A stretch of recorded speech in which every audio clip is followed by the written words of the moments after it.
नमस्ते दोस्तों, आज हम एक बहुत ही इम्पोर्टेंट टॉपिक के बारे में डिस्कस करेंगे कि कितना पैसा हमें बैंक अकाउंट में रखना चाहिए जिससे हमें कोई टैक्स ना देना पड़े या फिर इनकम टैक्स डिपार्टमेंट का हमें कोई नोटिस ना आए।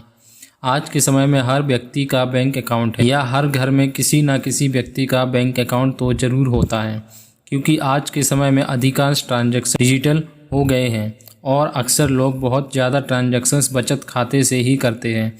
सेविंग अकाउंट में ही ज़्यादातर लोग अपनी सेविंग्स रखते हैं, लेकिन सवाल आता है कि कितना पैसा आप सेविंग अकाउंट में रख सकते हैं।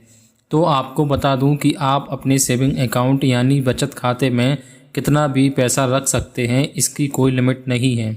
सेविंग अकाउंट में आप जितना चाहे उतना पैसा रख सकते हैं, लेकिन आपको एक बात का याद रखना होगा, अगर आप ITR यानी इनकम टैक्स रिटर्न के दायरे में आते हैं तो आपको इसकी जानकारी देनी होगी। तो कितना पैसा होने पर हमें टैक्स डिपार्टमेंट को जानकारी देनी होगी। जितनी भी बैंक्स हैं उनको हर साल टैक्स डिपार्टमेंट को उनके ग्राहकों द्वारा 10 लाख या उससे ज़्यादा पैसा निकालने पर जवाब देना होता है। टैक्स कानून के अनुसार सभी बैंक्स को करंट फाइनेंशियल ईयर यानी वित्तीय चालू वर्ष के दौरान उन सभी अकाउंट्स की जानकारी देनी होती है जिनसे 10 लाख या उससे ज़्यादा पैसा निकाला गया है। यह जो लिमिट होती है वह कस्टमर या टैक्स पेयर के एक या एक से अधिक बैंक अकाउंट में एक फाइनेंशियल ईयर में 10 लाख या उससे अधिक कैश की समग्र रूप से देखी जाती है।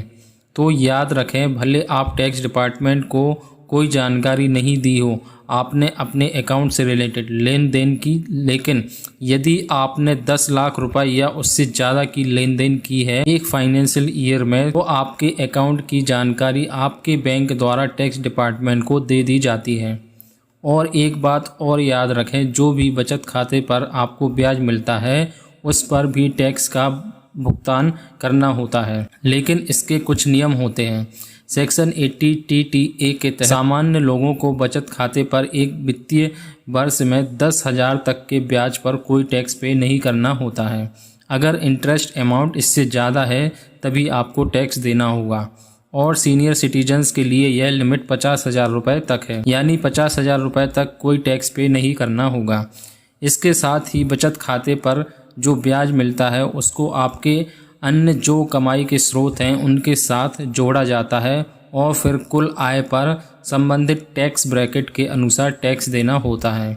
इसलिए यदि आपकी कुल आय टैक्स ब्रैकेट में आती है तो आप भी टैक्स जरूर भरें समय पर, अन्यथा आपको भी इनकम टैक्स डिपार्टमेंट का नोटिस आ सकता है। तो दोस्तों, आशा करता हूँ आपको जानकारी अच्छी लगी होगी। प्लीज़ वीडियो को लाइक करें और ऐसी ही अधिक फाइनेंस से रिलेटेड जानकारी के लिए आप हमारे चैनल को सब्सक्राइब भी कर सकते हैं।